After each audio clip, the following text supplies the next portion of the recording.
కార్తీక దీపం. ఇక దీప ఇంటికి వచ్చాక కూడా సౌందర్య ఆనందరావుల గురించే ఆలోచిస్తూ ఉంటుంది. కార్తీక్ మళ్ళీ ఆశ్రమానికి వెళ్లి అక్కడ పనిచేసే వారిని అడుగుతాడు, వాళ్ళు ఎందుకు వచ్చారు, ఏమైంది అని. కానీ అతను మీకు తెలుసా అని అడగడంతో, నాకు వాళ్ళు తెలుసు కానీ నేను వాళ్ళకి తెలియదు అంటాడు కార్తీక్.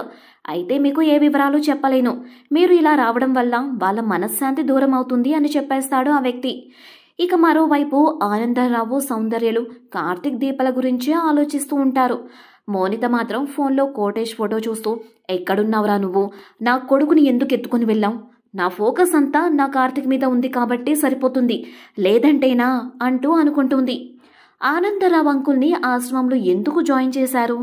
ఒకవేళ ఆనందరావు అంకుల్ టప్పా కట్టేస్తే కార్తీక్ ఎక్కడున్నా వచ్చేస్తాడు కదా అంటూ క్రూరంగా ఆలోచిస్తుంది. నిజంగానే అలాంటి అవకాశం ఉంటే ఆనందరావుని చంపడానికి కూడా వెనకాడదుగా మోనిత.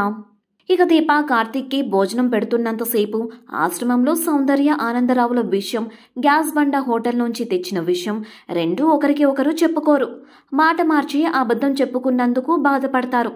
ఇక కాసేపటికి పిల్లలు బాధతో ఆడుతూ ఆడుతూ వీడి పేరు తాతయ్య పేరు ఒకటే అనుకుంటారు. అది విన్న దీపకు మోనితే గుర్తొస్తుంది. ఇక బుల్లి ఆనందరావు అంటూ మోనిత చేసిన నాటకాలన్నీ గుర్తు చేసుకుంటూ ఉంటుంది. ఇక ఆ తర్వాత ఏం జరిగిందో రేపటి ఎపిసోడ్తో కలుద్దాం. Thanks for watching. Please do subscribe, like and share.